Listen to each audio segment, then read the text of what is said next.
The judge gave me a very stern talking to. He called me names, degraded me in front of the whole courtroom. But he assured me that if I didn't make it, he said, you will come back in front of my bench and you will do every year that you're exposed to based on their plea agreement.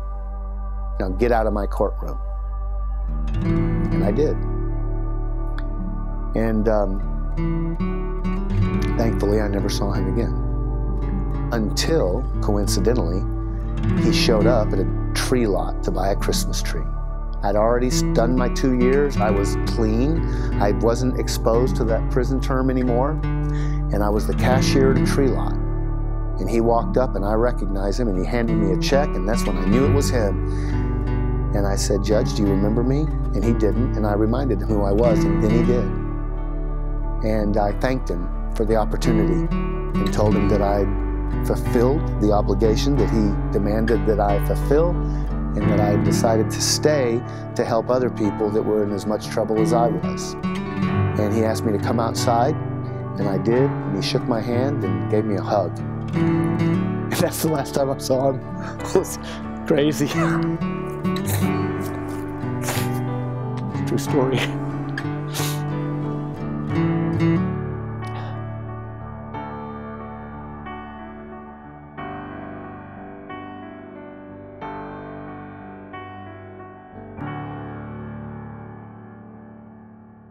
We have a correctional system that's based on the assumption that most of what people need in order to change is more motivation. So if we create a really aversive situation for them that they'll want to avoid at all costs in the future, then they'll change. And that's fine if you've got somebody who's screwing up but has the skills to do something different. If what you have is not a problem of motivation but a problem of ability, the people just don't know how to live a sober life or an orderly life or an honest life. If they just have no experience doing that, you can motivate the heck out of them, but they're going to keep recycling back through the system over and over again. I did a 2-year prison term. I got out for 60 days. 5-year prison term, got out for 59 days. 6-year prison term, got out for 4 months, and then a 10-year prison term and got out for 4 months. And now I'm looking at 29 years. I probably wasn't going to come home. And that's what we have today, is a revolving door. And it's expensive and doesn't work. It's hideous to think that incarceration is going to solve these problems. There's nothing that changes in prison. The only thing that changes, and this doesn't even change, the drugs aren't even gone. All you're doing is taking somebody that has a flaw in their character and their ability to live a normal life, addiction, and then you're sending them in there and teaching them ways to support that addiction by committing other crimes. All you're doing is exacerbating the problem. Probably 80% go back. I know I did 100% of the time.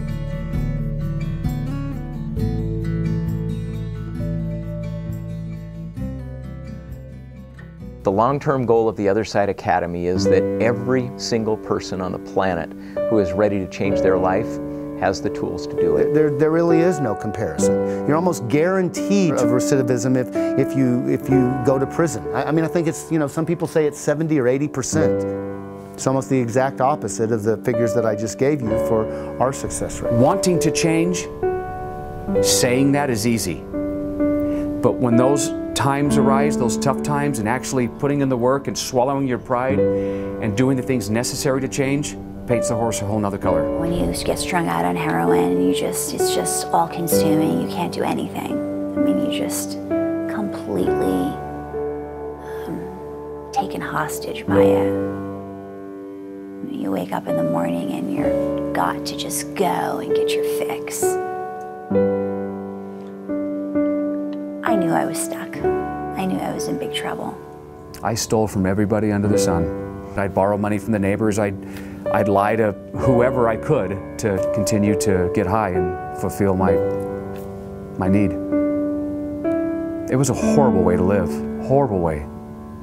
When I was using cocaine, I would have nosebleeds from snorting so much, and all those kind of health implications, and I would try to quit. I would talk to myself in the mirror and swear I was going to quit, and I'd throw my dope away, and I'd break my paraphernalia, and I'd throw it in a trash can and go to sleep and be so proud of myself, and in the morning I'd get up and dig the stuff out of the trash again. The basic problem is not addiction. The real problem is disconnection. People don't know how to live in an ordered, high-integrity, honest life with other people. And it takes a long time to learn that if you've been a long time practicing something that's the opposite of it. And so the current thing doesn't work because it's too short. It doesn't work because it's not credible.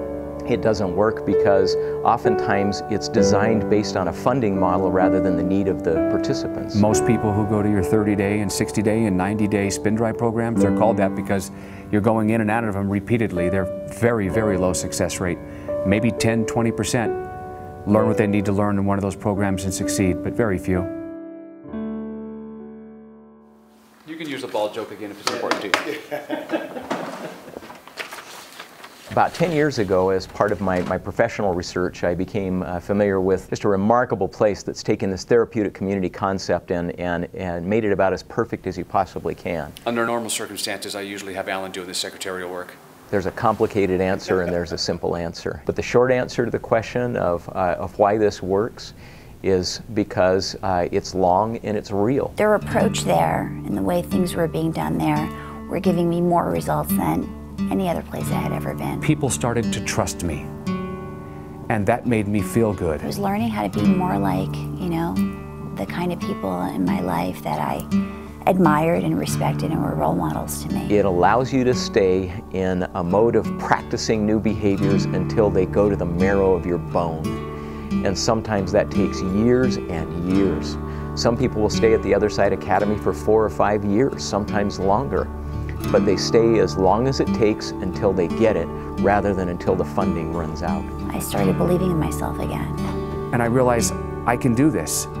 And then when some of those bigger responsibilities were given to me and I was doing a good job, that made me feel good.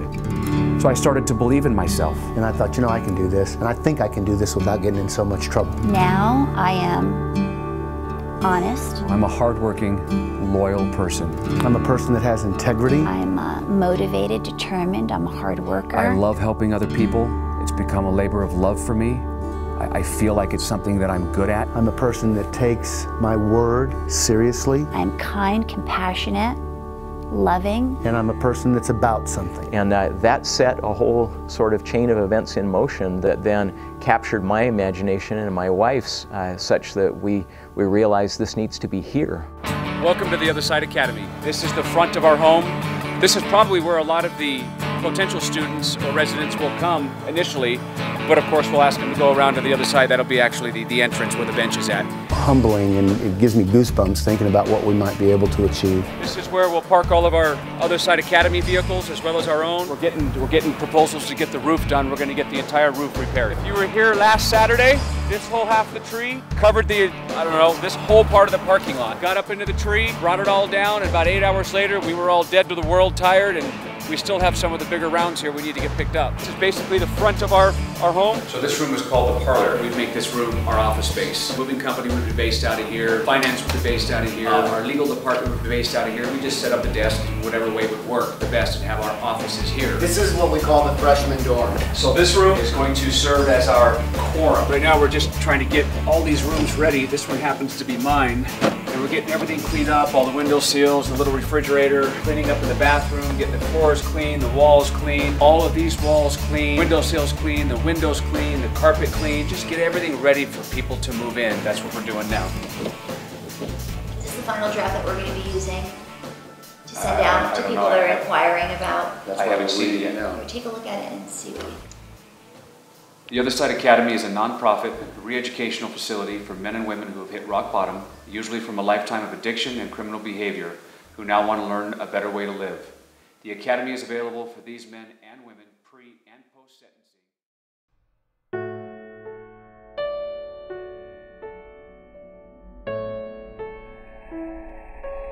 Of all the people that enter, I'd say 80, maybe 85% make it to 2 years. Of all those who make it to 2 years and graduate at 2 years, 60 or 70% go on to live productive lives. It's kind of like we know the cure for cancer but are just keeping it a secret.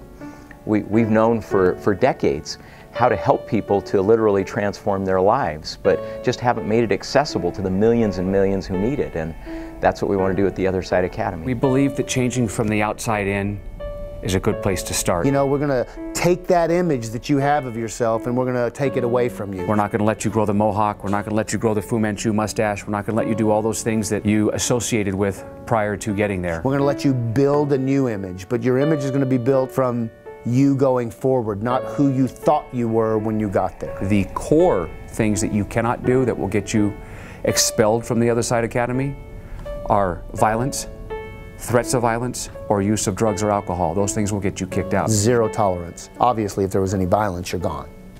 If there's any drug use or alcohol use, you're gone. Everything else we can help you with.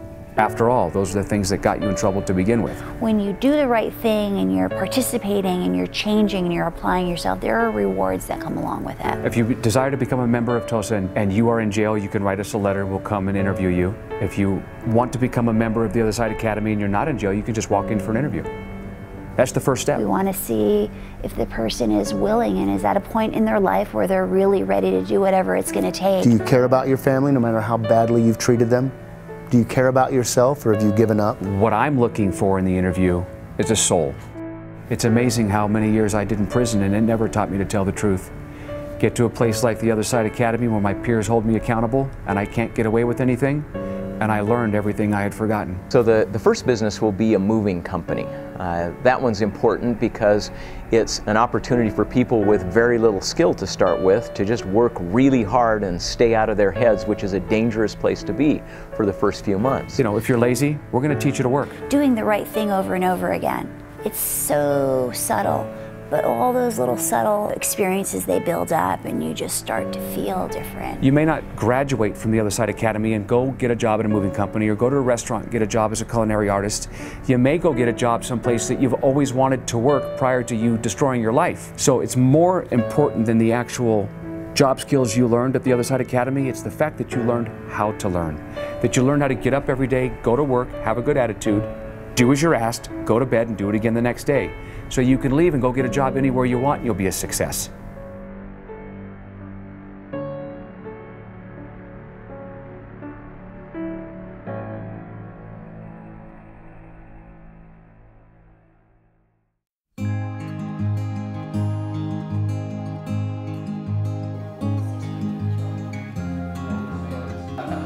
This isn't about what anybody deserves. If you and I live in a world where we only get what we deserve, nobody ever gets better. And so the real question here is, what are we willing to do? What is the expression of who we are that we're willing to offer? And what is it worth to save a life? In my case, I didn't even get help till I was 50. I didn't leave until I was 56. And so that's why I'm so motivated to be a part of the Other Side Academy and bring this type of therapeutic community and this ability to fix what I couldn't fix for 37 years to other people so they don't have to wind up 50 before they get help. I don't think there's anything else in the world more important than the work that we're about to do in taking people and helping them change their lives that were absolutely incapable of changing their own, to be able to provide them with someplace safe to go so that they could get the help they need, just like myself and the rest of my team. I mean, we're living proof that, you know, you can stop living the way that you're living and there's another way to life. It doesn't have to be the way it's been for so long. There is absolutely nothing sweeter than seeing somebody who was entirely lost become a wonderful, contributing, and productive member of society. And that will happen time and time and time again at the Other Side Academy. I don't know that there is a more worthy cause. GE builds electronics, Ford builds cars. The Other Side Academy rebuilds lives. Which one has more value?